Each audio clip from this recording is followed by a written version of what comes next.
Un bâtiment presque transparent, à l'architecture épurée.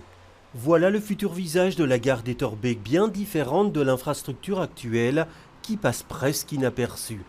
Les concepteurs du nouveau projet veulent faire de cet espace un lieu ouvert sur la ville. L'idée d'une grande halle ouverte, c'est qu'on s'est dit qu'au XIXe siècle, on avait affaire à des grandes gares qui étaient assez imposantes, dans lesquelles on avait même des premières et des deuxièmes classes, etc. Et l'idée de la gare du XXIe doit être une gare beaucoup plus ouverte sur les citoyens. Et donc, du coup, ce n'est plus la gare qui intervient dans la ville, mais c'est surtout la ville qui rentre dans la gare.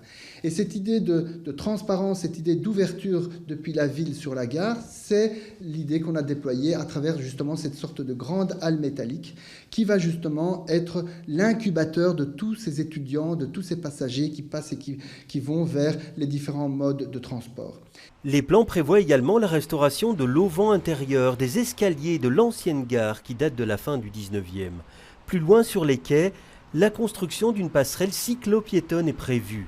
Elle reliera deux quartiers et donnera aussi accès aux voies. On s'est dit que ce serait intéressant d'élargir justement la gare. On a appelé ça une gare élargie parce qu'elle va chercher une passerelle qui va être construite à l'arrière de la gare, qui va connecter les campus de la l'ULB avec VUB et ULB de l'autre côté, et donc va créer un large espace de connexion entre les différents quartiers, mais aussi intégrer une gare qui ne sera plus simplement que du côté du boulevard de Général Jacques, mais qui va intégrer cette passerelle qui, justement, va pouvoir faire descendre des passagers de ce côté-là. Le projet lauréat d'un concours d'architecture est actuellement à l'enquête publique. Le chantier qui s'annonce est un véritable défi technique, car la gare doit rester ouverte durant les travaux. Il devrait débuter en 2026 et s'étaler sur 4 ans.